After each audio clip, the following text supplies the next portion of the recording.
Hello students, welcome to greenfield study চ্যানেলের পক্ষ থেকে আপনাদেরকে জানাই আন্তরিক শুভেচ্ছা ভালোবাসা। তো আজকে আমি তোমাদের সাথে শেয়ার করব পশ্চিমবঙ্গ মধ্যশিক্ষা পর্ষদের দশম শ্রেণীর রায় ও মার্টিন প্রশ্নবিচিত্র সব 2026। তো আজকে আমি যে পেজটি আলোচনা করব বাংলার প্রথম পর্যায়ক্রমিক মূল্যায়নের 14 দাগের কোশ্চেনটি কোলা ইউনিয়ন হাই স্কুল এসএস। তো পেজ নম্বর হলো 11।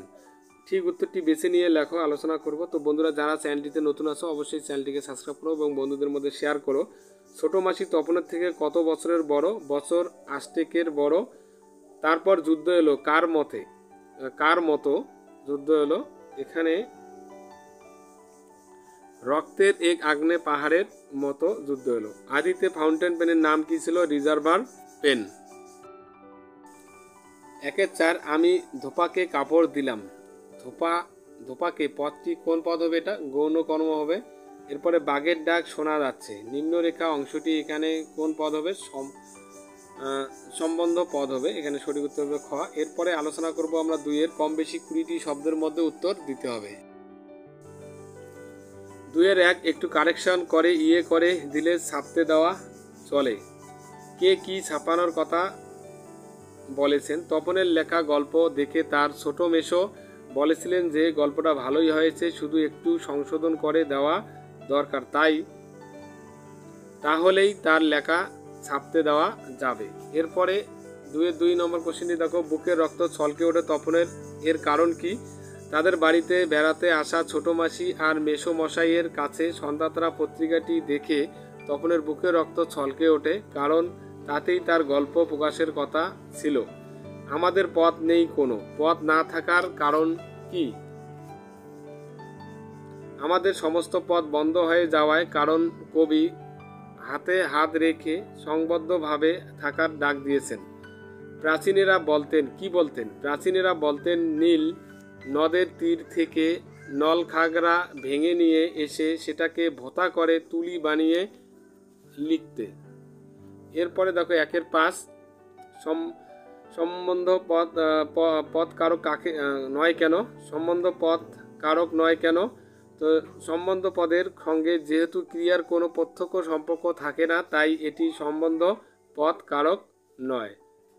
তো এরপরে আমরা বাকি কোশ্চেনগুলি পিডিএফ আকারে আলোচনা করব। তো বন্ধুরা, এরপরে আমরা আলোচনা করব 3-এর দাগের কম বেশি 60 শব্দ উত্তর দাও। তো যারা চ্যানেলটিতে নতুন আছো অবশ্যই চ্যানেলটিকে সাবস্ক্রাইব করো এবং বন্ধুদের মধ্যে শেয়ার করো। কিন্তু নতুন মেশোকে দেখে জ্ঞানচক্ষু খুলে গেল তপনের। তপন নতুন মেশোকে কোথায় দেখেছিল? নতুন মেশোকে দেখে কিভাবে তপনের জ্ঞানচক্ষু খুলে গিয়েছিল? নতুন মেশোর সঙ্গে সাক্ষাৎ ছোট মাসির বিয়ে উপলক্ষে মামার বাড়িতে গিয়ে তপন নতুন মেশোকে দেখেছিল। তপনের জ্ঞানচক্ষু খুলে যাওয়া। তো তপনের ভাবনায় লেখকরা ছিল এই অন্য জগতের মানুষ, কিন্তু লেখক ছোট মেশো মশাইকে দেখে তার ধারণা সম্পূর্ণ পাল্টে যায়। তপন দেখল নিছক সাধারণ মানুষের মতোই তার সমস্ত আচার আচরণ। তার বাবা, ছোট মামা বা মেজো কাকুর মতোই তিনি সিগারেট খান, দাড়ি কামান, বেশি খাবার দিলে বারণ করেন, তর্কে মেতে ওঠেন, দেশের ভবিষ্যৎ সম্পর্কে হতাশা প্রকাশ করে, সিনেমা দেখতে কিংবা বেড়াতে চলে যান। এসব দেখেই তপনের জ্ঞানচক্ষু খুলে গিয়েছিল। এরপরে তারা আর স্বপ্ন দেখতে পারল না। তারা কারা? তারা কেন স্বপ্ন দেখতে পারল না? তারার পরিচয় দাও। তো প্রশ্ন উদ্ধৃত অংশে তারা বলতে শান্ত হলুদ দেবতাদের বোঝানো হয়েছে। স্বপ্ন দেখতে না পারার কারণ, যুদ্ধ হলো রক্তের এক আগ্নেয় পাহাড়ের মতো, যাতে শিশু মৃত্যু ঘটে, মানুষ নিরাশ্রয় হয়, সমতলে আগুন ধরে যায়। এই অবস্থায় যে দেবতারা হাজার বছর ধরে মন্দিরে ধ্যানমগ্ন ছিল, তারাও টুকরো টুকরো হয়ে ভেঙে পড়ে। তাদের স্বপ্ন দেখা প্রকৃতপক্ষে বিশ্ববিধানকে নিয়ন্ত্রণ করার ক্ষমতা। এ আসলে ঈশ্বরের ভেঙে পড়া নয়, এ হলো ঐশ্বরিকতার বা মানুষের ঈশ্বর বিশ্বাসের ভেঙে পড়া। এরপরে 4-এর কম বেশি 150 শব্দ উত্তর দাও। রত্নের মূল্য জহুরির কাছে। রত্ন জহুরি বলতে কাদের বোঝানো হয়েছে? উক্তিটির তাৎপর্য বুঝিয়ে দাও। তো সাহিত্যিক আশাপূর্ণা দেবী রচিত জ্ঞানচক্ষু গল্প থেকে প্রদত্ত অংশটি গৃহীত হয়েছে। গল্পে রত্ন বলতে তপনের লেখা গল্প এবং জহুরি বলতে তপনের লেখক মেশোকে বোঝানো হয়েছে। মাসি তপনের লেখা গল্পটি লেখক স্বামীকে পড়ানোর উদ্দেশ্যে ঘরের দিকে রওনা দিলে লাজুক তপন না আ করে প্রবল আপত্তি জানায়।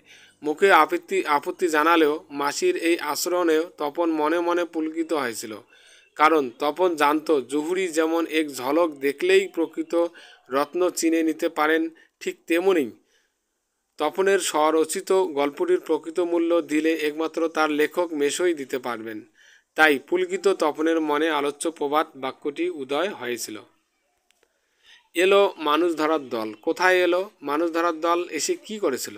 রবীন্দ্রনাথ ঠাকুরের আফ্রিকা কবিতায় এলো মানুষ ধরার দল বলতে ইউরোপীয় উপনিবেশবাদীদের বোঝানো হয়েছে, যারা আফ্রিকার মানুষদের দাস বানানোর জন্য সেখানে এসেছিল। কোথায় এলো?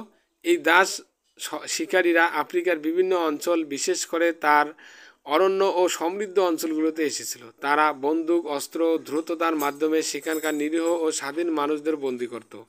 মানুষ ধরার দল এসে কি করেছিল? তারা আফ্রিকার কালো মানুষদের বন্দী করে জাহাজে তুলত এবং তাদেরকে শক্তিশালী দেহ ও পরিশ্রম করার ক্ষমতার জন্য দাস হিসেবে বিক্রি করত। কবিতায় বর্ণিত হয়েছে যে এরা নিষ্ঠুরভাবে আফ্রিকানদের শৃঙ্খলাবদ্ধ করত এবং তাদের জীবনের স্বাধীনতা কেড়ে নিত। শুধু তাই নয়, এরা আফ্রিকার সভ্যতা, সংস্কৃতি ও প্রকৃতির উপরও নির্ভর অত্যাচার চালিয়েছিল। রবীন্দ্রনাথ এই শোষণ ও অত্যাচারের বিরুদ্ধে তার কবিতায় তীব্র প্রতিবাদ জানিয়েছিল। এরপরে পাঁচের, আমরা কালিও তৈরি করতাম নিজেরাই। কারা কালি তৈরি করতেন? তারা কিভাবে কালি তৈরি করতেন? নিখিল সরকার ওরফে শ্রীপান্ত রচিত হারিয়ে যাওয়া কালি কলমেই প্রবন্ধে উদ্ধৃত অংশটি ব্যবহৃত হয়েছে। প্রচলিত ছড়া। আলোচ্য প্রবন্ধে লেখক তার ছেলেবেলায় কালি তৈরি নিয়ে প্রচলিত ছড়ার কথা বলেছেন। ছড়াটি হলো: তিল ত্রিফলা শিমুল ছালা, ছাগদুগ্ধে করি মেলা, লৌহপাত্রে লোহায় ঘষি, ছিঁড়ে পত্র না ছাড়ে মসি। উপকরণ: ছড়াটিতে তিল, ত্রিফলা, শিমুল গাছের ছাল, ছাগলের দুধ ইত্যাদি উপকরণের কথা আছে। এতগুলো উপকরণ জোগাড় করে কালি তৈরি করা খুব সহজ কাজ ছিল না, তাই লেখক অন্য সহজ পথ ধরেন, বিকল্প পদ্ধতি। যেমন লেখকের বাড়িতে কাঠের আগুনে রান্না হতো, তাতে কড়াইয়ের তলায় প্রচুর কালি জমত। লাউ পাতা দিয়ে তা ঘষে তুলে পাথরের বাটিতে জলে গুলিয়ে রাখা হতো। যারা কালি তৈরি করতে ওস্তাদ তারা এই কালো জলে হর্তুকি ঘষত। কখনো কখনো আতপ চাল ভেজে পুড়িয়ে এবং তা বেটে সেই জলে মেশানো হতো। এই সব ভালো করে মিশিয়ে একটা খুন্ডির গোড়ার দিকে পুড়িয়ে লাল করে সেই জলে স্পর্শ করালে তা টকবক করে ফুটত। তারপর ন্যাকড়ায় ছেঁকে মাটির দোয়াতে ভরে নিলেই তৈরি হয়ে যেত কালি। 6-এর 1 নম্বর কোশ্চেনটি, জুপিটারে আর সে যায় না। জুপিটার কি? সেখানে উদ্দিষ্ট ব্যক্তি কেন যায় না? জুপিটার এখানে একটি সুইমিং ক্লাবের নাম, যা মতি নন্দীর কোনি উপন্যাস উল্লেখ করা হয়েছে। এটি মূলত অভিজাত শ্রেণীর একটি সাঁতার প্রশিক্ষণ কেন্দ্র, যেখানে সমাজের উচ্চবিত্ত শ্রেণীর ছেলেমেয়েরা প্রশিক্ষণ নিত। উদ্দিষ্ট ব্যক্তি সেখানে কেন যায় না?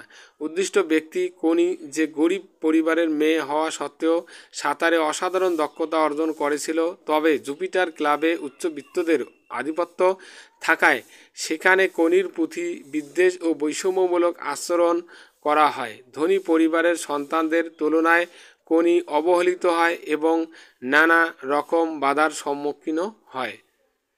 তার কোচ খিদে দা বুঝতে পারেন যে জুপিটারে কোনির প্রকৃত প্রতিভার স্বীকৃতি মিলবে না, তাই তিনি তাকে অন্যত্র নিয়ে যান, যেখানে কোনি উপযুক্ত প্রশিক্ষণ ও সুযোগ পায়। ফলে জুপিটারে আর সে যায় না। লাইনটি কোনির জুপিটার ক্লাব ত্যাগ করাকে বোঝায়। এরপরে দেখো 4-এর 2, 4 বছরের মধ্যেই প্রজাপতি ডানা মেলে দিয়েছে। প্রজাপতি কি? তা কিভাবে ডানা মেলে দিল? লেখো। তো মতি নন্দীর গণি গল্পে প্রজাতি বলতে কোনিকেই বোঝানো হয়েছে। এখানে প্রজাপতি রূপক অর্থে ব্যবহৃত হয়েছে, যা প্রতীক হিসাবে কোনির সাফল্য ও উড়ানোর ইঙ্গিত দেয়। কিভাবে ডানা মেলে দিল?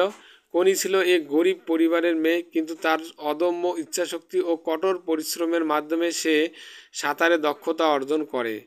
কোচ খিদে দা তার প্রতিভা চিনতে পারেন এবং তাকে কঠোর প্রশিক্ষণ দেন। বহু প্রতিকূলতা, আর্থিক সংকট ও সামাজিক বাধা সত্ত্বেও কোনি কখনো হাল ছাড়েননি। 4 বছরের কঠোর অনুশীলনের পর সে সাঁতার প্রতিযোগিতায় সাফল্য অর্জন করে।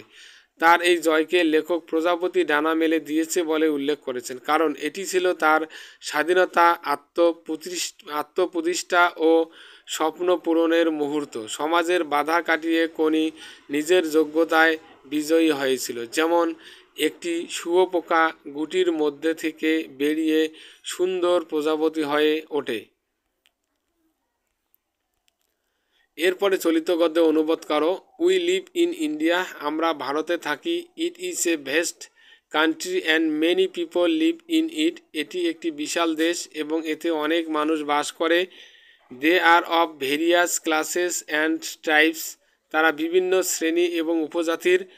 দে do not all speak the same tongue, তারা সকলেই একই ভাষায় একই ভাষায় কথা বলে না। They do not eat the same food, তারা একই খাবার খায় না। They do not wear the same dress, একই পোশাকও পরে না। তো বন্ধুরা, তাহলে আজকে আমরা এই পর্যন্ত আলোচনা করলাম। তো যারা চ্যানেলটিতে নতুন আছে অবশ্যই চ্যানেলটিকে সাবস্ক্রাইব করো এবং বন্ধুদের মধ্যে শেয়ার করো। এইরকম আরো ইন্টারেস্টিং ভিডিও পেতে সাবস্ক্রাইব করে রাখুন আমাদের চ্যানেলটিকে। দেখা হচ্ছে পরের ভিডিওতে।